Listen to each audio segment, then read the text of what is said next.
tout le monde. Je suis pauvre, mais je suis très heureux.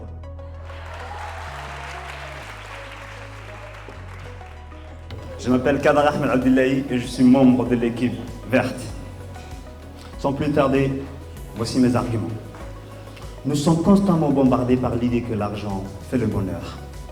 La télévision, les réseaux sociaux, tout nous pousse à croire que la dernière acquisition nous apportera une joie instantanée. Mais cette idée, aussi séduisante soit-elle, est une illusion. L'argent est incapable d'agiter les véritables clés du bonheur. Et je vais vous dire pourquoi. Imaginez, vous possédez ce dont vous avez toujours rêvé. La joie est immense, n'est-ce pas? Mais pour combien de temps? Une semaine? Quelques jours? Un mois tout au plus. Et d'un coup, sans prévenir, l'objet qui était extraordinaire devient normal. C'est le phénomène de l'adaptation hédonique que j'appelle le piège de toujours plus.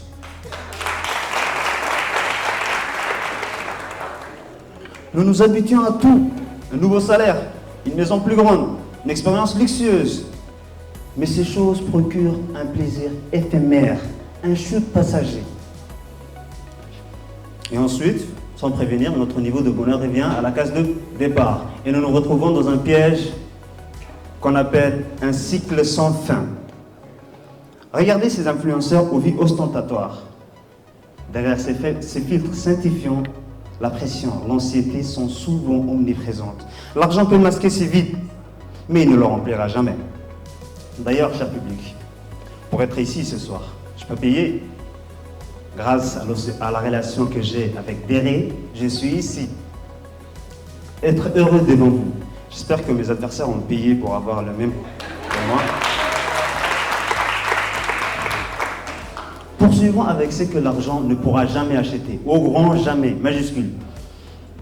Avec tous les euros du monde, l'argent est incapable face à l'essentiel. Des relations sincères, l'amour véritable, l'amitié authentique, la confiance. Ces trésors ne se monnaient pas. Pire, l'argent peut le corrompre. En attirant l'opportunisme. La santé inébranlable, il peut l'améliorer, la soigner, mais il ne la garantit pas. Face à la maladie, personne n'est à l'abri. Un sens à notre existence. On peut être multimillionnaire et se réveiller chaque matin sans but, sans passion. La richesse matérielle ne comblera jamais le vide existentiel. Le psychologue Abraham Maslow, avec sa fameuse pyramide des besoins, nous a montré que l'argent est essentiel pour les besoins fondamentaux, c'est nourrir, c'est loger. Mais au-delà de ce qui nous rend réellement et durablement heureux, ce sont les parties supérieures de la pyramide. Qui sont les sentiments d'appartenance, l'estime de soi, l'accomplissement personnel. L'argent est utile, mais il ne fait pas le bonheur, cher public. Car rappelez-vous, bien avant l'argent, on utilisait le système de troc pour se procurer les 2 premiers stages de la pyramide. Donc dire c'est impossible d'accéder au plus haut sans l'argent est une erreur monumentale. Je ne sais pas pour vous si Dieu a créé l'argent avant l'humain, mais l'humain était là avant l'argent. Il était heureux.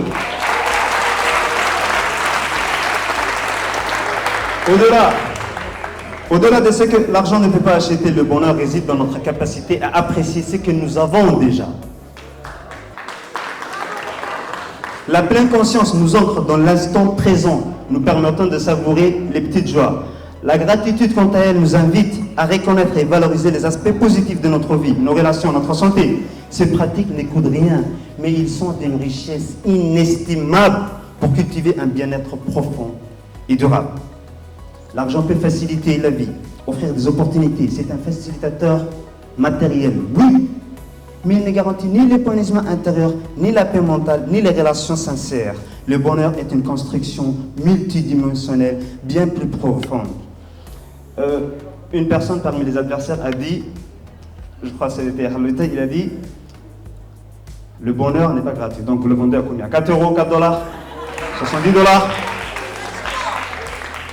D'accord.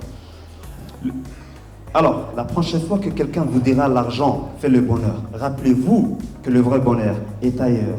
Au XXIe siècle, ce n'est pas l'amour qui rend aveugle, mais l'argent. Alors, cher public, cher jury, ne vous laissez Ne vous laissez pas aveugler par l'argent. Concentrez-vous sur ce qui nourrit l'âme, ce qui crée des liens et ce qui donne un sens véritable à votre existence. Car c'est là et seulement là que vous allez trouver le vrai bonheur. Merci.